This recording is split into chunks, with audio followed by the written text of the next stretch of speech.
በሉት እግዚአብሔር ያዘጋጃል በሉት። ጩና አሜን በሉ። እንደምታውቁት አብርሃም በ100 ዓመት ልጅ ወለደ። 90 ዓመት ሲሞላው የልጅ ጥያቄ፣ የልጅ ጸሎት፣ የልጅ መሻት፣ የልጅ ረሃብ ታውቃላችሁ። አብርሃም ሀብት አለው። በከብት በብር በወርቅ እጅግ ባለጠጋ ሰው ነው። በዛ ዘመን ባለጠጋ ለመባል በከብት በብር በወርቅና በሰራተኛ በባሪያ ብዛት የላቀ የበለጠ መሆን ያስፈልጋል። አብርሃም ባለጠጋ ብቻ ሳይሆን የባለጠጎች ባለጠጋ ነበረ አለው። በቤቱ ወደ 5000 የሚጠጉ ሰራተኞች ይኖራሉ። 5000 ሰው አብርሃም ቤት ይበላል። ቁርስ ይበላል፣ ምሳ ይበላል፣ እራት ይበላል። 5000 ሰው አብርሃም ያለብሳል። 5000 ሰው አብርሃም ቤት ላይ ይተኛል። ብርድ ልብስ አለው፣ አንሶላ አለው፣ አልጋ አለው። ለ5000 አብርሃም የሥራ ዕድል ፈጥሯል። ነገር ግን ልጅ የለውም አብርሃም፣ ወራሽ የለውም አብርሃም። ሰው ሁሉ ስለ አብርሃም ሲያስብ ምን ዋጋ አለው ይሄ ሁሉ ሀብት ይላል። ማን ይወርሳል? ለማን ነው የሚለፋው ይላል ሰው።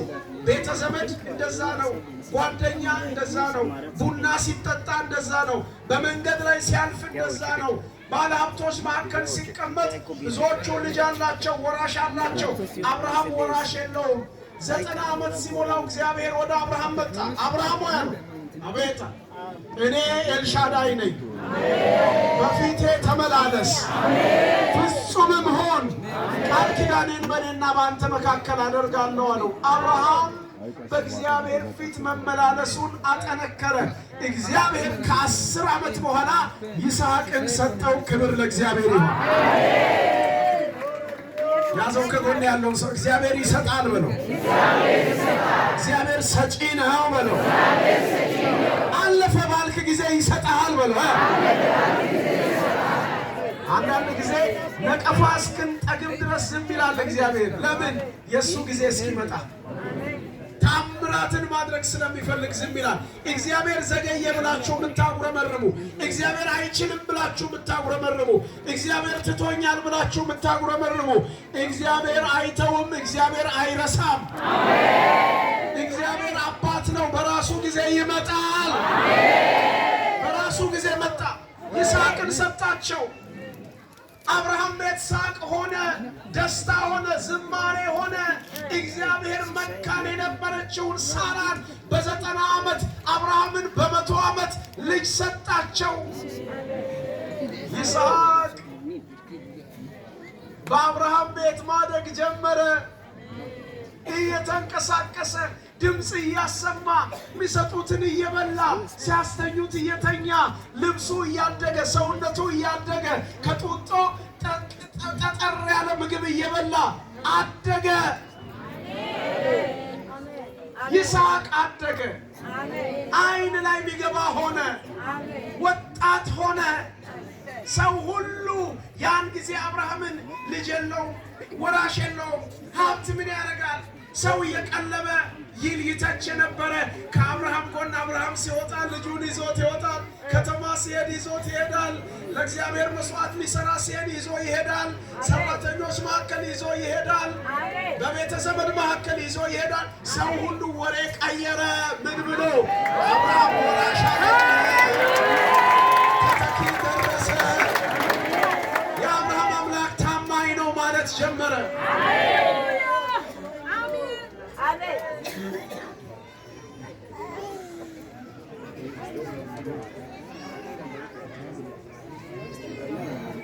አማርኛ ማይሰማ ሰው አለ? በአማርኛ ቀጥል የምትሉ እስቲ እጃችሁ።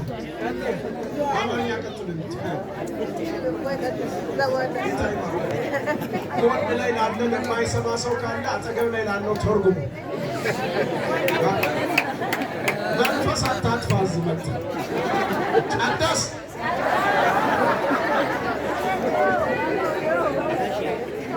ከኔ ጋር ናችሁ?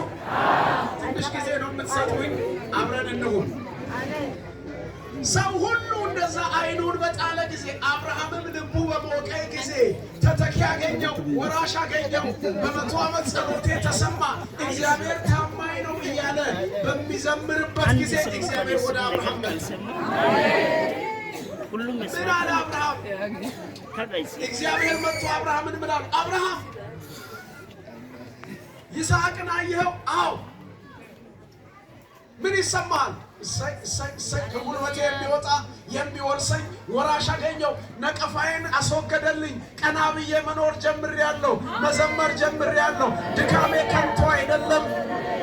ያን ጊዜ እግዚአብሔር መጣና አሁን ወራሽ ያልከው፣ አሁን ተስፋ ያልከው፣ አሁን ዓይንህን የጣልክበት፣ አሁን ነቀፋህን ያስወገደልህን ይስሐቅን በሞሪያም ተራራ ውሰድና ሰዋው አለው።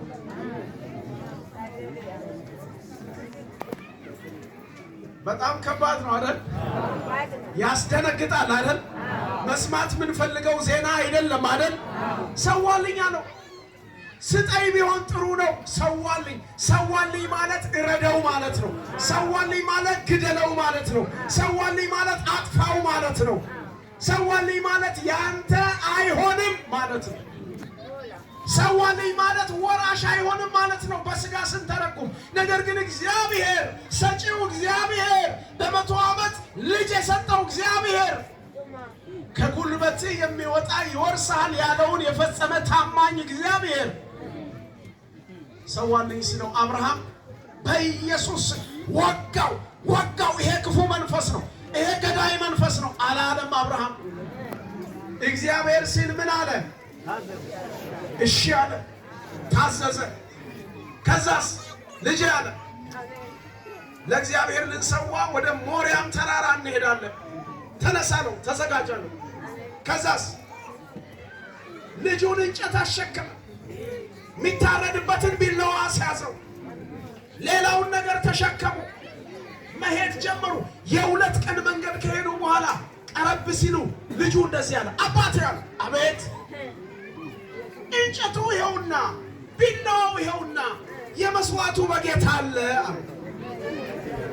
ይሄ ፈታኝ ጥያቄ ነው። ይሄ የሚረብሽ ጥያቄ ነው። ይሄ የሚያስጨንቅ ጥያቄ ነው። ይሄ ለወለደ ወላጅ ብቻ አይደለም። በ100 ዓመት ያገኙትን ልጅ ራሱ ልጁ መስዋዕት የሚሆነው ልጅ አፉን ከፍቶ ሲናገር ፈታኝ ነው። ግን በዚህ ፈተና ውስጥ አብርሃም አለፈ። የመስዋዕቱን በግ እግዚአብሔር ያዘጋጃል። አንዳንድ ጊዜ በችግር ውስጥ ስጋ፣ ሰይጣን፣ ሁኔታ ጮክ ብሎ በሚናገረን ጊዜ ውስጥ እግዚአብሔርን ከስጦታው ማስበለጥ ፈተና ማለፍ ነው። አብርሃም እግዚአብሔር ያዘጋጃል አለ። ከጎናችሁ ላለው ሰው 3 ጊዜ ንገሩት፣ እግዚአብሔር ያዘጋጃል። አምላኬ ያዘጋጃል በሉ። አባቴ ያዘጋጃል በሉ። ከስጦታው ሰጪው ይበልጣል በሉ። አሜን ነው ወይ? አሜን ነው ወይ? ማን ይበልጣል? ሰጪው ይበልጣል። ስለዚህ አብርሃም ታዘዘ። ይኸውላችሁ እግዚአብሔርን ማወቁን ታያላችሁ፣ እግዚአብሔርን መውደዱን ታያላችሁ፣ እግዚአብሔርን የሚታዘዝ ሰው መሆኑን ታያላችሁ፣ እግዚአብሔርን የሚታመን ሰው መሆኑን ታያላችሁ፣ ለእግዚአብሔር የተገዛ እግዚአብሔርን የሚያመልክ ሰው መሆኑን ታያላችሁ። በምን? ከስጦታው ማንን አስበለጠ? ሰጪውን እግዚአብሔርን አስበለጠ። እግዚአብሔር ያዘጋጃል በሚል ሐሳብ ነው ማካፍላችሁ። የአብርሃም አምላክ የኔ አምላክ ነው ብላችሁ ጩኹ አንድ ጊዜ። እግዚአብሔር በ2 መንገድ ያዘጋጃል። እነዚህ 2 መንገዶች እንድታዩ ፈልጌ ነው። አንደኛው እግዚአብሔር በተአምራት ያዘጋጃል። በአብርሃም ሕይወት የምናየው ይሄ ነው። አብርሃም እግዚአብሔርን ታምኖ እግዚአብሔርን ታዞ ልጁን ወደ ሞሪያም ተራራ ወሰደ። ልጁን በመሰዊያው ላይ አጋደመው። እንጨት ከረበረበ በኋላ ልጁን ሊሰዋ ቢላውን አነሳ። ቢላውን በአንገቱ ላይ ሊያሳርፍ ሲል እግዚአብሔር ታሳ የሚባል ነገር አለ አይደል? ከኔ ጋር ናቸው ወይ? እግዚአብሔር አብርሃምን አብርሃም አለው። አቤት አለኝ። ልጅህን እጅህን ከልጅህ ላይ ምን አድርግ? አንሳ።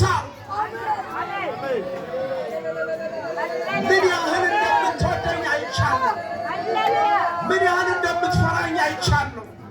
ምን ያህል እንደምትታዘዘኝ አይቻለሁ። ይሄን የሰዋኸውን ልጅህን እንደ ሰማይ ከዋክብት እንደ ምድር አሸዋ ምን አደርገዋለሁ አለ። ጨክነህ የሰጠኸውን እግዚአብሔር ያበዛዋል። ታምነህ የሰጠኸውን እግዚአብሔር ያበዛዋል። ታዘህ የሰጠኸውን እግዚአብሔር ያበዛዋል። ንገሩት ከጎናችሁ ያለው ያንተ ነገር አይበላም በለው፣ ይበዛል በለው፣ ይጨምራል በለው፣ ለእግዚአብሔር ሰጥተሃል በለው፣ በትንሽ እጅ የሰጠኸውን በለው፣ በትልቅ እጁ ይሰጠሃል በለው፣ ይከፍላል። ክብር ለኢየሱስ ይሁን። ከዛስ ዞር ብሎ ሲያይ በዕፀ ሳቤቅ የታሰረ እግዚአብሔር ያዘጋጀው በተአምራት ያዘጋጀው ከበግ ተራ እንዳይመስልህ እግዚአብሔር ተራ ባይኖርም ያዘጋጃል። አሜን ነው ወይ? ወሰደ፣ ያንን አረደ። እግዚአብሔር የሚያዘጋጅ መሆኑን ለእኛ ምስክር የሚሆን መጽሐፍ ተጻፈ። ዛሬም እግዚአብሔር ምስክርነት በቤትህ ማድረግ ይፈልጋል። በቢዝነስህ ማድረግ ይፈልጋል። በመቶ ሺዎችህ በ10 ሺዎችህ እግዚአብሔር ምስክርነት ማድረግ ይፈልጋል። አብርሃምን ፈተነው አይደለም የሚለው? ያዘው ከጎን ያለው ሰው ዛሬም እግዚአብሔር ይፈትንሃል በለው። ተፈትና አትውደቅ በለው። ዛሬም ጠዋት ተፈትነው የወደቁ ሰዎች ሊኖሩ ይችላሉ። እግዚአብሔር አንድ እድል ይሰጣቸዋል። ዛሬም ይፈትናቸዋል። እግዚአብሔር ያዘጋጃል ብላችሁ የምትሰጡ ከሆነ እግዚአብሔር እንደ ሰማይ ከዋክብት እንደ ምድር አሸዋ የእናንተን ቤት ነገር ያበዛዋል። ዘር ማንዘርህን ይባርካል። እግዚአብሔር ይባርካል። እግዚአብሔር ያዘጋጃል። እንዴት ያዘጋጃል? አንደኛ በተአምራት ያዘጋጃል። በእምነትና በመታዘዝ ከእግዚአብሔር ባህሪ የተነሳ ከእግዚአብሔር አቅራቢነት የተነሳ ከእግዚአብሔር አባትነት የተነሳ የሚያስፈልግ የሚጎድልን ነገር እግዚአብሔር ያዘጋጃል።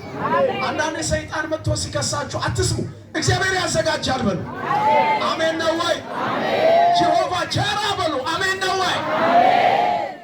ጀሆቫ ጃራ በሉ። አንዴ እግዚአብሔር ያዘጋጃል። ክብር ለጌታ ይሁን። ዘጸአት 16:25 ላይ የእስራኤላውያን ልጆች ወደሚኖሩበት ምድር እስኪመለሱ ድረስ 40 ዓመት መና በሉ። ወደ ከነዓን ምድር ድንበር እስኪደርሱ ድረስ መናን በሉ ይላል። በጣም የሚገርም እኮ እግዚአብሔር ያዘጋጅ። ምድረ በዳ ላይ ቡቲክ የለም። ምድረ በዳ ላይ ገበያ የለም። ምድረ በዳ ላይ ወፍጮ ቤት የለም። ምድረ በዳ ላይ ምድጃና ድስት የለም። እግዚአብሔር ግን አባት ነው፣ ያዘጋጃል። ለአንድ ቀን እንዳይመስልህ፣ ለአንድ ወር እንዳይመስልህ፣ ለአንድ ዓመት እንዳይመስልህ። እስራኤላውያንን ስንት ዓመት አበላቸው እግዚአብሔር? ያዘው ከጎን ያለው 40 ዓመት እኮ ነው። ሰማ በል። ምድረ በዳ ላይ ከሰማይ መና የሚያዘንብ አምላክ፣ ስጋ አማረን ሲሉ ድርጭት የሚባሉ ወፎችን አዝንቦ ስጋ የሚያበላ ቁርጥ